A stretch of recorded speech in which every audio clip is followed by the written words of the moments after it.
Shoot the defense, the best podcast in the world. We're out here. I keep saying Henry's a forward.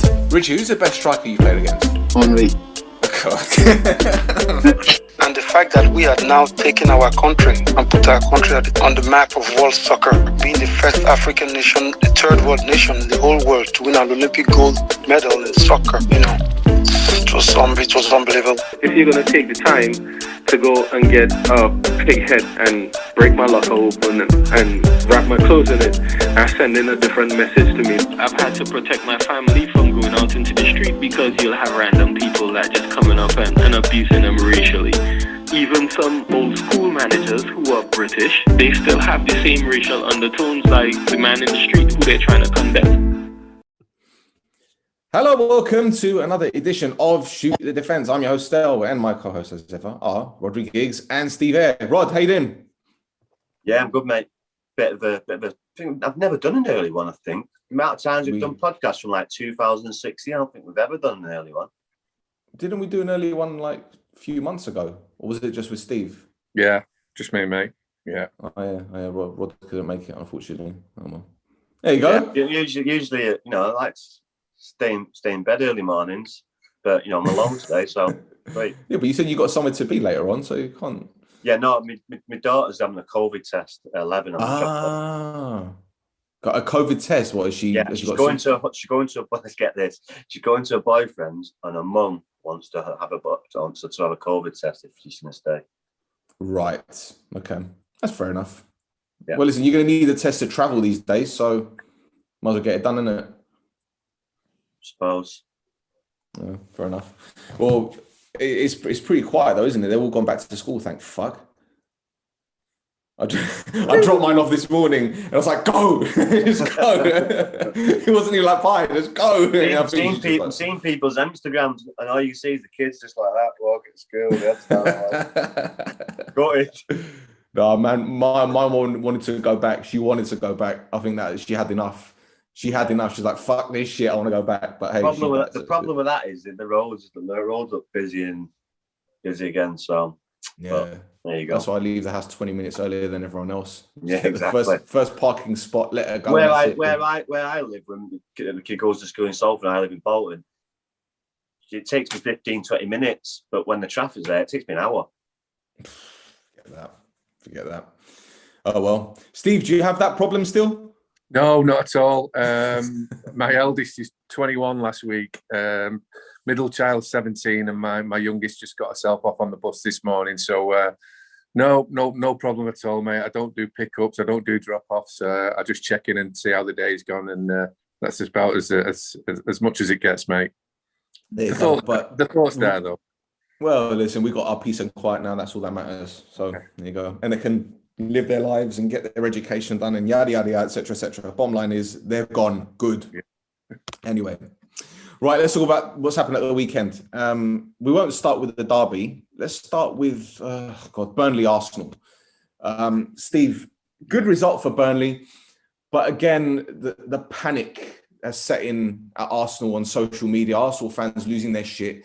Oh, we drew against Burnley. We should have won the game. Fact is, yeah, they should have won the game with the opportunities that they had. One moment of madness from Xhaka effectively cost Arsenal the points. That being said, can you lay all the blame on Granit Xhaka? Because let's be 100% honest, with the chances that Arsenal had and that little VAR decision, the penalty, points could have been theirs. Yeah, they could. But I'm more leaning towards giving Burnley the credit, Stel, because it's not really adventurous or thrilling. It's more worrying for the supporters when they're watching. But if you're prepared to run backwards towards your own goal and get 11 players defending your penalty area, you do run the risk of giving penalties away and handballs like we saw. You do run the risk of deflections going against you. But on the day, they basically stopped Arsenal with bodies, blocks, heroic defending, as good as a goal. And Arsenal did more than enough to win 2 or 3 football matches. But the only thing that was unlucky about them was the penalty decision that they didn't get for handball. Everything else, I think, whilst it takes away any attacking threat from Burnley, for me, you've got to give credit for how well they defended their own penalty area. It's always Pope, Tarkowski and me, but this was a whole team effort in and around their own box. I thought they were great at that. Sean Dyche praises his team for their performance and the physical side of the game, because I think it's their third game in the space of a week, which is incredible. But then again, I guess we should be used to it by now. That being said, Burnley don't have a big squad like your Liverpools, like your Uniteds, your Cities. So credit to them for putting in the shift, I guess.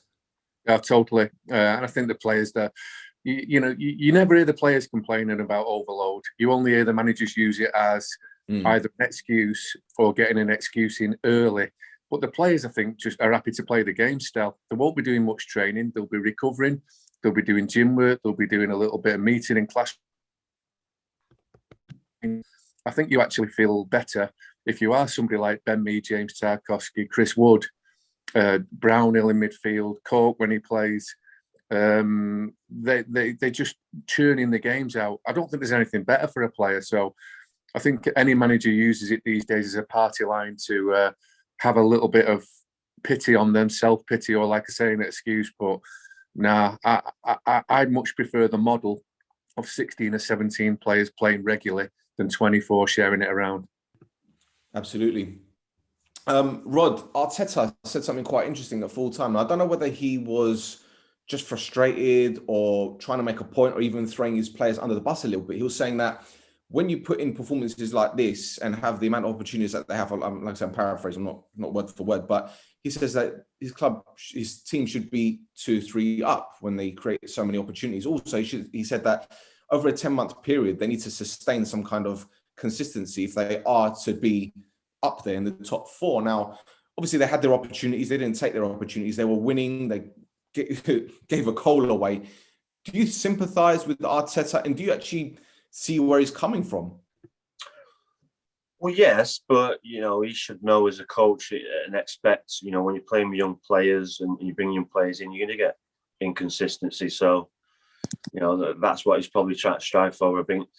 So by saying that, and probably put the message down. But yeah, like I say, when you've got young lads and kids coming through, you're going to get inconsistent performance, and when they get the chances, they have to put them away, especially what position they are in the league. So yeah, he's probably frustrated as well, and straight after the game, you see these referees are frustrated, and this is why they probably do these interviews straight after the game. So, but yeah, it's probably just inconsistency, mate, with the young players that they have got still some experienced players as well.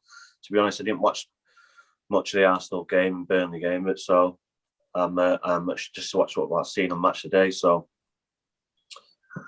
but yeah, inconsistency. They're well behind at the minute, and they're not where Arsenal Football Club should be. Really, is in around the top 4, but you're not given right to be in the top 4. You've got to earn it, and they're struggling at the minute, because other teams around them are starting to pick up points. Like Everton pick up points, West Ham are picking up points, Tottenham are picking up points. So, Arsenal are struggling at the minute, and you can probably see the frustration coming out in that interview. What do you guys think about Burnley's equalisers then? I know a lot of people have been saying, well, Leno should have gone long, or Shackles shouldn't have looked for that pass to David Luiz. But the way I see it is that, number one, if your style is to play out from the back, that is effectively the risk that you take. And secondly, if you play long, especially against Burnley, more than likely going to lose possession anyway. So it's a double-edged sword, isn't it? What was he trying to do, lads? Was he trying to curl it round him? Or was he trying to corner, it over? But around the corner, it was a fail, wasn't it? Yeah. I noticed there was a pass into midfield that he didn't see as well. There's a lot of vanity. There's a lot of people putting identity and style of play and philosophy into tactics as opposed to results. For me, it'll always be the other way around. They'll say that the best coaches do both. They have a style of play and they get the results, but that's clearly cost them 3 points on Saturday, and something they'll have to learn from. It was as bad as I've seen now. Rod? Yeah, if you're going to play out from the back and take these chances, it's just like Stel says. It was poor execution, and yeah, they pay for it. There you go. Right, now you say paying for it. Liverpool, it's all about them. They're paying for the injuries, they're paying for a lot these days. A loss against Fulham, I think it's their 6th home defeat in a row. Now, for a team that went 68 home games unbeaten, people seem to be losing their shit over it and talking about Jurgen Klopp getting the sack, which is ridiculous, because if you look at Borussia Dortmund, where they've come or where they've gone since Klopp left, I think getting rid of Jurgen Klopp would be absolutely foolish. No, Steve? No, I don't. Well, any other manager that loses 6 home games on the trot in the country, thankfully for him, he's got a backstory that, you know, backs up his quality of being world champion, Premier League champion, European champion, and head coach of the year. He's got all that in his pocket, which is amazing, and nobody discredited it, nobody disputed it. But anybody that you know, doesn't follow up success as you know, like they have done it, and they've done it as miserable as they have, and loses 6 home games. And let's not forget, let's really call this fair here, lads. He's lost to Burnley, he's lost to Fulham, he's lost to Brighton, he's drawn with West Brom. You know, these aren't head-to-heads at the top of the league. He's lost to some teams who are going to get relegated at home. Now, any other manager in the country or the world would be under pressure still. So I can't rule out that there wouldn't be talk about people that, you know, suggesting that he's burnt the team out and they've stopped performing. What I've noticed as well, you know, all this about the Anfield crowd, everybody's missing the crowd, but it was all fake. Running down the touchline, if he's not doing it anymore because there's no crowd there, that tells me he was just doing it for the crowd.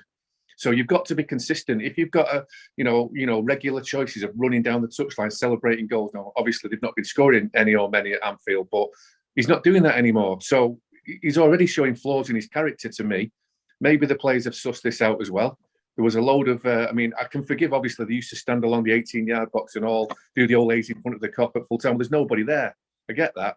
But there's no excuse to not keep running down the touchline unless you're being a fake. So the fact that he's not doing it, that tells me he was faking it in the first place when he was, you know, basically playing up to the gallery. And I think that they're really, really struggling. And the big point, the elephant in the room, if you like, whatever you want to call it, Steven Gerrard now seems absolutely right. It'll be the name on everybody's lips. He's just won Rangers the title after 10 years. And everybody will be saying it's time for change. Unfortunately, that's the way of the world. He shouldn't be excused from pressure and talk of the sack if you don't win at home for 6 games and you lose to some really poor teams. I get that, but playing devil's advocate here, as you quite rightly said, you know, they've won the World Championship, the Champions League, won the Champions League, Premier League title winners. So he's got credit in the bank, as they say. But do you think they'd be in this position now had it not been for the injuries? I know it's hypothetical, and again, I digressed a little bit here by saying I think the injuries were bound to happen anyway, because we saw his injury record when he first joined Liverpool. The first couple seasons, there were injuries winter time. So I think the injuries were due to happen, but they've all come at exactly the same time. So had they not had this bad luck, would you think Liverpool would be in this position right now? Is it bad luck or is it bad preparation? It obviously wasn't bad preparation whilst they were winning games and winning trophies, but they're getting a hell of a lot of injuries. And this is almost mirroring the Borussia Dortmund model, I think, of 2012 and 13, where they ran the legs off the opposition for a period of time, and then the lads just couldn't do it anymore. So A, you get injuries, B, you get reinforcements because your lads can't keep up the work. They can't handle the load. It just looks like they simply just can't handle the load, the pressure of being champions, and they just look completely burnt out. They look burnt out of character. They look burnt out of ideas and patterns of play. And they're not finding any formula that breaks through to score goals and win games. That front three, we recognise as being one of the best in the world. Now, you find it hard to believe that all three would have an off day on the same day, but they've actually had a bad 3 months all at the same time. You're now no longer expecting Salah to score. You're no longer expecting Mane to score. And very rarely do you expect Firmino to score. Henderson's got injured. Obviously, we know that the Van Dijk injury, that's been done to death.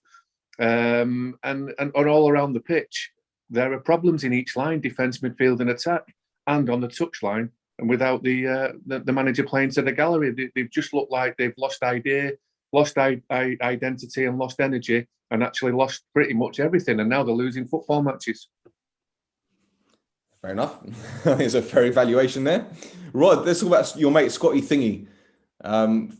Fulham's first win at Anfield in 12 years. And to be fair, man, like people could say, oh, Liverpool had so many injuries and yada yada, but you can only beat what's in front of you.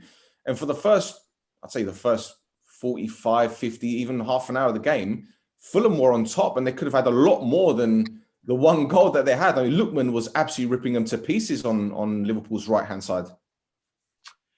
Yeah, one of the few that you enjoy watching play football. They play the right way. They give Liverpool a good game, and it was a correct result. You know, Liverpool are really struggling in a minute, and Fulham have got the tails up, and you know these Sky Sports expert pundits. You know, Fulham were a certainty to go down. So, you know, you can never say never, and there's always one team in the bottom that always gets like a little run at the end of the season, and it looks like Fulham are the one, and you know, Brighton, Newcastle, even Burnley and Palace need to be looking over the shoulders, because over the last couple of weeks, Fulham have just picked up a load of points and brought a load of teams right into it. You know, with Liverpool, you know, if you can't start the same 12, 13 individuals every week for, you know, like, is it poor management? You know, when Pep plays a certain players, especially City fans, well, why are you playing him? Because you've got evolve the team, you've got to change it up and put fresh legs in. Same with Ole, United fans. Well, why is he playing? You've got to freshen it up, otherwise you see what you're seeing with Liverpool. They'll burn them out. It's just you can see it. You can't just do it week in, week out, years after year. It's just going to catch up with you. It's catching up with Liverpool. All right, the Van Dijk one is, you know, that wasn't a bad tackle, but all the rest just seemed to be run down. You know, they're missing Henderson massively in there when they've got him in the back. They're missing out in the middle. Like Stel says, Mane, Salah, and Firmino aren't cutting it at the minute. So, and the backups, Origi, not good enough. Jota, all right, he is good enough, but he's been out for a while and he's just come back, so he's got to get up to speed. So, yeah, and like Stel says, you've got the lingering great Steven Gerrard in the wings, who's just going from strength to strength. What he's done there with Rangers is miraculous, really. You know, he's turned the club upside down. The attitude, the mentality, you can see it. You know, I enjoy watching his interviews. He doesn't talk no crap. He says it how it is. I actually enjoy watching him as a Man United fan. I like him as a person. So yeah, he's, you know, Klopp's got a feeling the pressure, because anyone else in the Premier League, or matter anyone else in the Football League, loses 6 home games in a row, you know, there's going to be questions asked of him. Well, if it was Mourinho, he'd have been crucified. But if it was anyone, mate, if it was Pep, Ole, I always got told, if you lose 3 games, then you know you're a bad team in a row. But 6, at home, no, that's bad, very, very, very bad squad. That, and you can't win at home, which has been a fortress, and you're not lost for how many games? You know, I think there's a numerous things that wrong there, and they need to fix it quick. So they're on downfall. Yeah. One more thing before we move on. Fulham's got. And I'm loving every single minute of it. Had to get that one in, didn't you? Right, Lemina's goal was absolutely fantastic, but you know his anticipation, winning the ball back of Salah, was brilliant, and the strike was fantastic. That being said, I look at Mo Salah at the moment, gents, and we said it months ago. There's issues there with Salah and Mane. I personally think Salah will be off in the summer. I don't know where he's going to go, but I think this is it for him. But I'm not saying he's leaving because of that mistake that he made, but it just seems that he's not firing on all cylinders at the moment. Still, if someone on a team and you don't like, that shouldn't affect the way you play football, especially if you're professional like they are. If it is affecting, you need to get them out. But I don't see that an issue, even if they don't like each other. People say, "Oh, you don't pass to each other." I don't see that. The professionals, maybe now it's getting to the end of it where, you know, one of them wants out, or maybe both of them wants out. But you know, to say that they don't like each other and that's I just think it's coming. That's wrong. That the professionals, they should. But if that is the case, that's wrong, because the professionals, and it shouldn't affect the way they play football. No, I agree. I played with people that I really don't like, but it wouldn't affect me the way I play football. No, I agree. Look, we saw it with York with Sheringham and Cole. They didn't get on, but United still went on to do the treble. But I think recently it seems that their relationship has become more and more fractious, and you can tell because the team isn't doing well, and you'd expect all three of the strikers at the top to be performing, or at least pulling something out of their hat. But at the weekend, we saw Salah starting ahead of Mane. Mane sat on the bench. I don't know whether Klopp is rotating, but you're seeing it more and more frequently that one is starting, one is on the bench, or even if they do play together, they don't play a full 90 minutes. I don't know. Like I said, mate, Burnout, we've been playing them a lot over the last couple of years, and they just might just be literally fucked. And you might be seeing that on the date they're showing it. You just don't know. Or it might be the case where what you're saying, they just don't want to play together. But I don't see that being the case. Well, I get the Burnout thing, but Robertson has played practically every game. Some people are just built different, mate. Some people are built different. Yeah, Rhodri, look at Stel. Look at the Robertson one. He deserves his place. He's the best left back in the Premier League, one of the best left backs in Europe. But if you just use City as an example, who are the champions, none of them are as good as Robertson. But like Rhodri said, the load gets shared. Zinchenko plays. Mendy used to play, he's not playing as much now. And sometimes Cancelo goes over the other side. So they all get that rest that Rodri's talking about, even though they're possibly not as good as Robertson, but they both do the same amount of running. So Robertson simply never gets a rest. He's still doing his best, but he looked one in particular that definitely needs some form of rest. I think Trent Alexander-Arnold on the other side has slightly come through a little bit of a stale patch. Equally on the other side, they haven't got understudies at Liverpool, whereas City and United, in all fairness, have got understudies. I don't think Liverpool have. Fair enough. Very quickly, Fulham were 10 points away from safety February 13th. They're now level on points with Brighton, which is absolutely phenomenal. So I told you before that Scotty Parker's a good coach. So Scotty thingy. And he dresses well as well, to be fair. Stel, she was in fancy dress yesterday.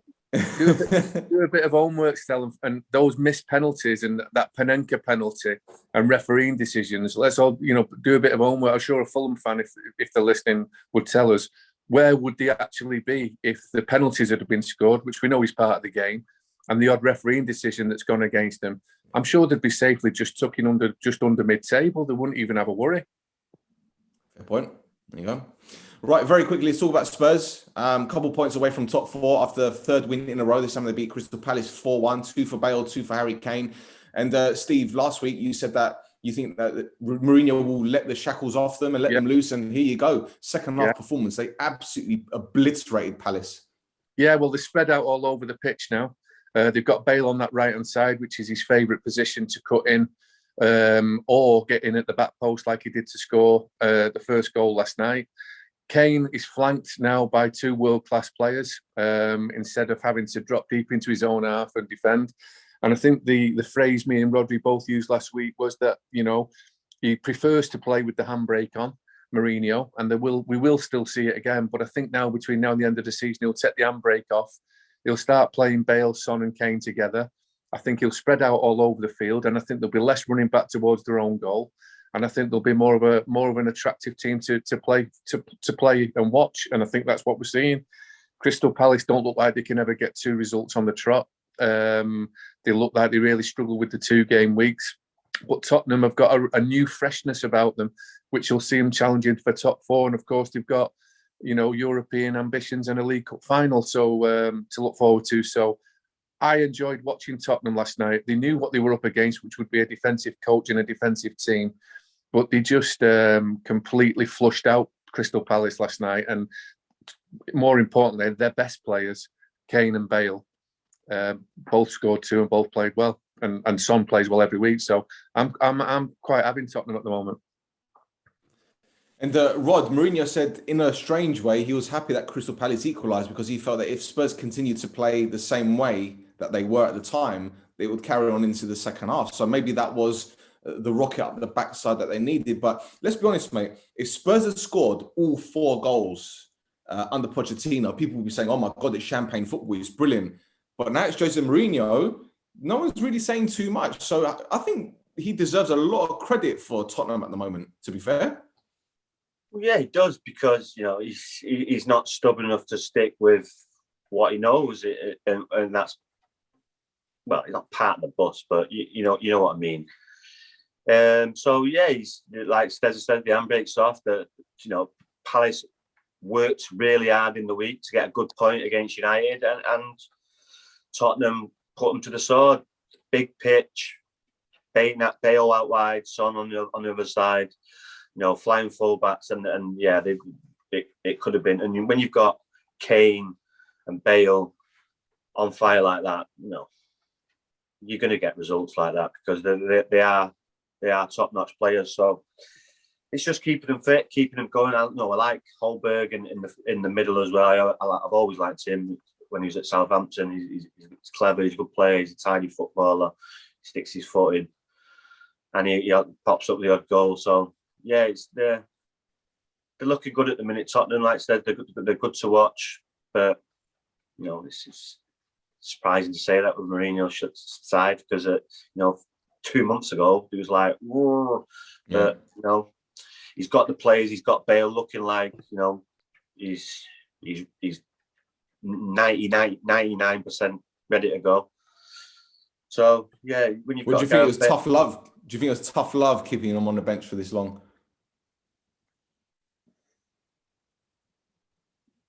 Looks like he's falling asleep now. Mourinho is not going to bow down to Gareth Bale. He's going to want a certain standard, and if he doesn't get that standard, then he's, okay, who you are, you're going to sit on the bench. Now, Gareth Bale didn't look too bothered about that, because he's always laughing and joking on the bench. Well, I'd be fucking steam coming out my ears if I was on the bench. So, yeah, he's different type of mentality, but he still comes on and performs when he comes on, and he's performed yesterday. So, yeah, when you've got a Gareth Bale like that, and I've seen it for Wales many, many times, he's hard to stop. And you've got Harry Kane and Son as well. You can't double up on all of them. So, Rhodri, don't forget as well, he's just starting to get a little bit more of a tune out of Dele Alli at the right time as well. Not yeah, more, he might be. Bale's just come to look like he's coming into earth and into the fore now, and same with Dele. Hopefully for Tottenham's sake, because he can be. It was talks 3 years ago that Real Madrid are after him, and he was going here, there, and everywhere, and too much hype, too much publicity, too much advertising, too much outside work, and then the football, goes astray. So yeah, he needs to concentrate on his football, and he's still young, and there's still a good football in there somewhere. So I'm sure Jose sees that and wants to get it out for him, because the only people going to benefit from him are Tottenham. There you go. And incidentally, the fourth goal was Tottenham's 100th this season. 100 goals already this season. And I think only Bayern Munich have scored more than them in all competitions. So there you go. So much for a defensive team, eh? Good start, Stel. He's got the players, mate. He's got the attacking players to score them kind of goals. Son, Bale, and Kane. They're top notch players. Top-notch players give you, 8, 9, 10 every week. Yeah, well, I'm quite surprised they've reached 100 goals already this season. I didn't even know until before this morning. He got 6 in one game. And he's probably gone that way as well, because he's not too trustworthy on his back four, his keeper. So let's go at him. The strength is up front. You saw Benteke's goal. Let's go at him. Yeah. Excellent. Right. We've got a few more minutes before Rod has to jump, so let's talk about the derby then. United 2, City 0. I thought United were going to get absolutely spanked. Turns out it wasn't a comfortable victory, because City did make it difficult for United, but it wasn't the City side that you'd expect, the team that had won 21 consecutive games. Steve, talk to me about this game, mate, because as I said, City had opportunities, nothing really clear cut though. So what do you put it down to? Fatigue, lack of focus? No, I really don't, Stel. I I think it's a 73% league where you take the lead and go on to win the game. I think both game plans were wrecked. City's was wrecked by the recklessness of the frantic nature of Gabriel Jesus chasing back his own mistake of a touch to obviously claw Martial down, for a penalty and clip and claw him down. And it was clumsy. It was cumbersome. So that wasn't in the planning. Certainly United didn't expect to take the lead after 34 seconds. So that gave them some unbelievable adrenaline and of course gave them something to hang on to, Stel. So we know it can happen, but nobody had actually planned for that. And I just think at that point, Manchester United, who are still, when all said and done, the second best team in the league, still full of international players, still got one of the best players in the league in Bruno Fernandes in their team. Unbelievably, they just had a gift, something to hold on to. And they defended manfully. It's really suited Manchester United from that point to sit and defend their 18-yard box with not leaving much grass behind their backsides. Harry Maguire defending the 18-yard box superbly, I have to say, yesterday, and then racing away on the break with a hungry Martial, which you don't always see, and a talented Rashford, who you do see on the counter-attack. I think that first minute goal just played into the hands of Manchester United and how they were gifted it, and it just gave them that bonus and boost to, even though it's another 95 minutes they've got to negotiate, I think they did it superbly. I was quietly surprised with Guardiola's reaction at full time because, he wasn't downhearted. He wasn't snappy at the journalists as he was at the beginning of the season. Do you think he feels that, okay, well, we've lost our game. Finally, it's the loss could be a good thing because having a long streak like that could add pressure to his team? Yeah, Stel, I think any strain you saw, I'm obviously guessing here, but any strain you saw in Guardiola, 6-8 months ago, I think his team was still suffering. He was still suffering from being knocked out of the Champions League. I still think he was hurting from that. I think his mother dying, I still think there was a strain about that. And I don't think he had the answers when Tottenham beat Manchester City 2-0. I really don't think he had the answers there and then in front of the media. But getting beat by Manchester United is disappointing, but not a disgrace. Got 21 games in the back pocket of victories. All but Premier League champions 2021. There's nothing blasé about this, but I think he would probably, like I am, just exactly as I am now as a supporter, very respectful of what the game is, very respectful of what the Premier League is, and very respectful that Manchester United deserved to win 2-0 yesterday. So there's no point being arsey about it. It was there for us all to see. The gift that we gave United in the first minute gave them a leg up, and then United executed superbly. So I don't think he could have any type of spike with the journalists yesterday. I think you need to wipe your mouth and get back into training and get ready for the next one. One more thing, Steve. I've noticed a lot of City fans are very relaxed despite the defeat. I'm sure it hurts, but I think in the grand scheme of things, if you guys weren't 11 points clear at the top, you guys would feel a lot different, I'm sure. Yeah, and also, we weren't there to see it. That hurts when you're stuck in traffic for 2 hours and, the United fans are in the ground with you too. We know what no fans in the stadium is taken away, but no, I think it is because we know we are much better than Manchester United and everybody else in the Premier League, and that's being fair. We know we are much better than yesterday's performance, and we know that it was very unlikely that we were going to go a full season beating everybody every week. So it was going to happen sometime. It was a shame it happened in a Manchester derby, but there was nothing really unlucky about yesterday. We were victims of our own mistake after a minute. And again, we're all football fans, and I think we're all fair, largely. It was a well-executed next 90 minutes for Manchester United, who sat in, got another goal on the break from a goalkeeper's assist, basically, certainly in back play.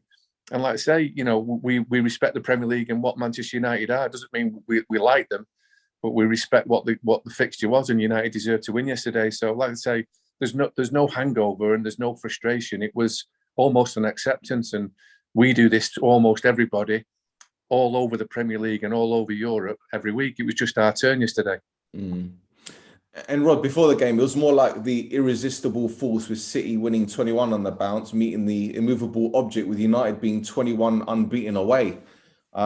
Great performance, to be fair. defensively solid. McTominay and Fred, who've been slaughtered on social media the past few weeks, put in a fantastic performance. But Fred especially was all over the place.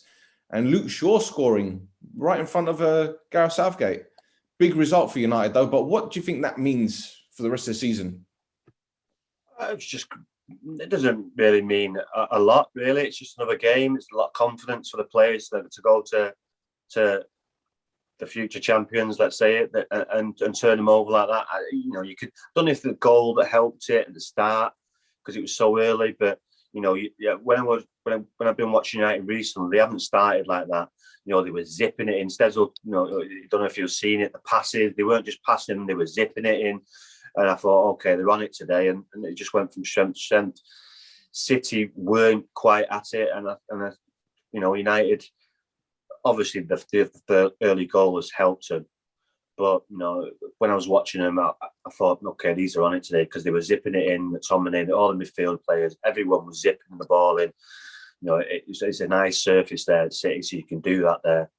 And yeah, it was just a good performance. But it's just confidence for the players and to get back in winning ways because let's face it, the last 4 or 5 games have been absolutely drab. So 0-0s.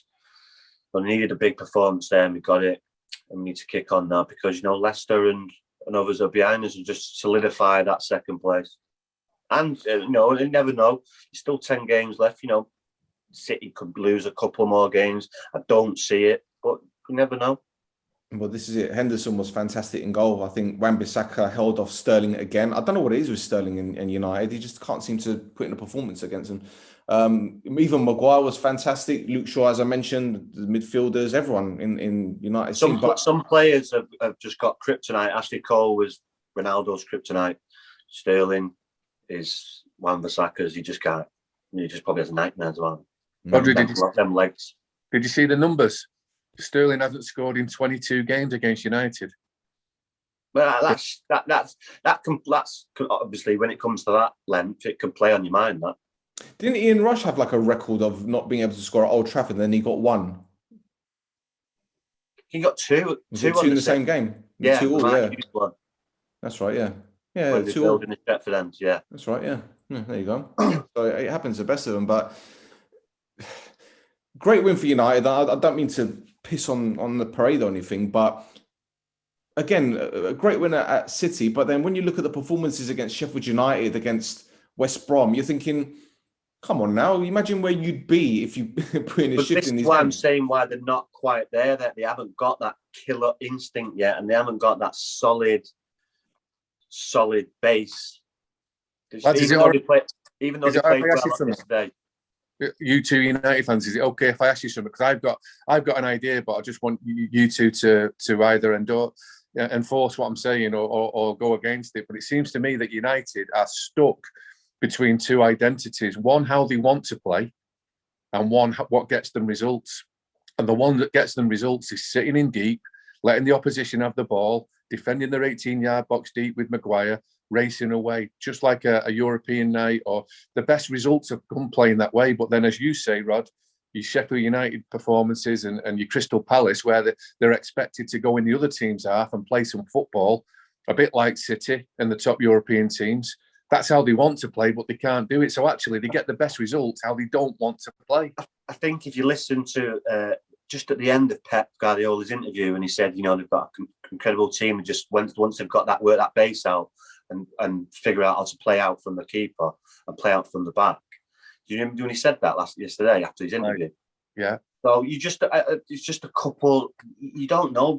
I just think you need a couple of things. But we are a counter-attacking team. Really, yeah. So, but you and the supporters don't want to see the other team have 70% possession. You don't want to see you defending your own 18-yard box because it makes you anxious. But then obviously you're devastating on the counter-attack. But that's not. No, but what you do want to see is what you're seeing yesterday. You want to see your defenders higher up and pushing higher instead of sitting back. Yeah. Well, there was that. They did pick up on that. They did say today that was the highest line it had been for some time, for sure. Yeah, but, but when you've got Maguire there, you probably haven't got Jesus is quick, but he's not rapid, is he? So you probably Lindelof is probably looking after that. But when you've got someone quick like Vardy, you can't play a high line with them two. You can't do it. I think you can do, but you've got to be really tuned in and really concentrating because you know how Vardy is. He's sharp. Oh, that space. That's what he feeds off. I think that United have got 3 proper top regular players, one in each line. Maguire, Fernandes, and Rashford. The rest all play the games. Shaw plays the games. Bissaka plays the games. Martial dips in and out. But Rashford and Maguire want to play a certain way, which is deep and counter. And Fernandes wants to play football in the other half. So the 3 regular players, probably the 3 on the sheet that get picked first, I think 2 of them want to play one way and one of them wants to play another, and they're not necessarily on the same page. No, and possibly, but if that Anthony Martial plays against Crystal Palace against Sheffield United, we win the game. Right. But we can't have it every 5 games, one performance. It's got to be, last year he was 20 odd goals, and he's probably not got 10 this year. As a centre forward, you want to kick on and better the last year, not underperform massively and look like you're sulking about it. Wasn't he given the man of the match yesterday? Yes. Yeah. For what? An improvement in character and an improvement in form. Yeah, for running about. Right. Yeah. Okay. Even though he missed a great opportunity one-on-one with the goalkeeper. Yeah, and Luke Shaw was tremendous. There you go. All right, fair enough. Maybe he was a bit jealous of his full-back in. Just a thought. Luke Shaw scored more goals in the derby than Gary Neville did in his whole career. No full-back union there, is there? Oh, blimey. Oh, well, not been a great week for Gary, has it been? Yeah, that's pretty much it. Stay in your lane, Gaz. Stay in your lane, kid. Jesus Christ. Right, gents, I can't think of anything else to say. Hasn't really been much happening this weekend. West Brom drew against Newcastle, although I think we saw that coming. Villa drew against Wolves, but Leicester won, and Southampton beat Sheffield United. Sheffield United are down, aren't they? That's finished. That's it. Any glimmer of hope is gone now. So, yeah. And we'll see what Chelsea do tonight. That's right. Tell me something very quickly. People are very quick to laud Thomas Tuchel or Tommy Tickle, as I call him, for Chelsea's turnaround and the amount of clean sheets that they had. But if I remember correctly, when they signed Mendy under Lampard, didn't he play 5 or 6 games or even 9 games without conceding goals? So what's the difference now? I don't understand. Emperor's new clothes, I think. He's getting a lot of praise at the moment. Different formations, dipping the goalkeepers, substituting the substitute, taking Tammy Abraham out the squad, changing the front line. The only thing that seems to be a constant at the moment is Mason Mount, which is brilliant for England and brilliant for Chelsea. Changing the centre halves around. He's quite refreshing, this Tuchel. I'm not sure it'll ever settle down. He looks like he's giving everybody a go. But they're all of a sudden been taken really serious again. And any doubt that they made the right or wrong choice about Lampard going, from his point of view, Tuchel, he can't really do that much more than what he's done. He's been great for the Premier League. I'll tell you what, Steve, I'm going to say this from now, and this will probably end up coming to bite me in the arse. But once the fans are allowed back in the stadium, sooner or later, they're going to start getting their knives out for him, because a lot of people don't like change, and a lot of people don't like, tinkering. We saw with Ranieri, as much as he was loved at Chelsea and they loved his character, Tuchel wasn't a very liked man at Paris Saint-Germain. Right. A lot of the fans didn't like him. Even the board he fell out with, and he got pissed off with Leonardo, who was the sporting director at the time. And I think we're going to see something like this happening again at Chelsea. Eventually, the fans are going to be like, for fuck's sake, keep the same team, stop chopping and changing, get on with it, and they're going to go on his back, especially if he doesn't win anything. Okay. Well, he's going all right at the moment. He'll have to lose a couple of big games for that to happen. But from his point of view, his win percentage is excellent. His style of play is varied, and he's breathed extra new life into Chelsea in what there wasn't already big problems there. There was just doubt about Frank Lampard. There wasn't problems. He would say there was potential and growth, but it appears that this guy's moved it on for now. But I will watch with interest and see if what you say is correct. There we go. Right, that's it for another show. Rhodri Mustache. So we'll leave it at that, eh? Okay, mate. Cheers, pal. Yeah, no worries. Do you want to mention your Twitter handle or your Instagram? I don't really use Twitter too much. So. Instagram. What's my Instagram? My Instagram's Rod2757424. Rhodri2477. There you go. Uh, Is that your IQ? Twitter's at Rod James Diggs. You what? Is that your IQ? Or how much he's got in the bank now? Add a few more zeros, isn't it?